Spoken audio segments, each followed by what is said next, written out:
Hi friends, welcome to Rojavanam. எல்லோரும் எப்படி இருக்கீங்க? ரம்ஜான் சீரீஸில் என்னோடய 5வது நாள் ரொட்டீன் பார்க்கலாங்களா? வாங்க வீடியோக்குள்ளே போகலாம். காலையில் சீக்கிரமாக எழுந்திரிச்சு சஹர் சாப்பிட்டு ஃபஜர் தொழுதுட்டு நல்லா ஒரு தூக்கம் தூங்கி எழுந்திரிச்சாச்சு.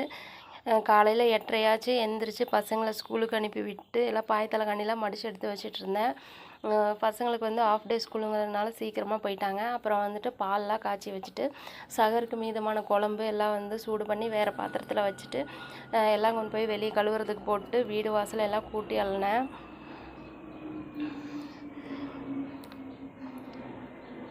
நோன்பு வச்சதுனால வந்துட்டு எல்லாம் காலையில் நைட்டு மட்டும்தானே சாப்பிட்றது. காலையில் தூங்கி எழுந்திரிச்சு பொறுமையாக வேலை செய்கிறது. அப்புறம் வந்துட்டு வீடு ஃபுல்லாக மாப் போட்டு விட்டேன். எப்போவுமே வந்து திங்கள் வெள்ளி மாப் போட்டு விட்டுருவேன்.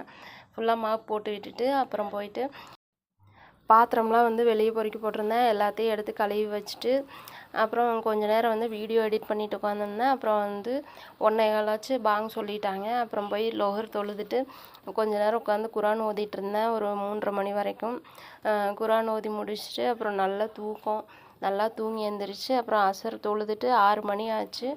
அப்புறம் நோன்பு திறக்கிறதுக்காக எல்லா அரேஞ்ச்மெண்ட்டும் பண்ணிகிட்டு இருந்தேன். ஹஸ்பண்ட் வந்துட்டு நோம்பு கஞ்சி வாங்கிட்டு வந்தாங்க, வடை போண்டா எல்லாம் அரேஞ்ச் பண்ணி வச்சுட்டு அப்புறம் ஃபைனலாக வந்துட்டு நோம்பும் திறந்துட்டு மக்ரிப் தொழுதுட்டு நைட்டு சமையல் பண்ணிகிட்டு இருந்தேன்.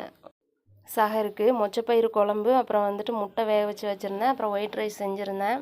முட்டை காலையில் எழுந்திரிச்சு வணக்கலான்னு நைட்டே வேக வச்சுட்டேன். அவ்வளோதாங்க ஃப்ரெண்ட்ஸ். இதை செஞ்சு வச்சுட்டு தராவி தொழுவு போயிட்டேன். தராவி தொழுதுட்டு வந்துட்டு யாருக்குமே பசி இல்லைங்க ஃப்ரெண்ட்ஸ். அதனால் வந்ததும் படுத்தாச்சு.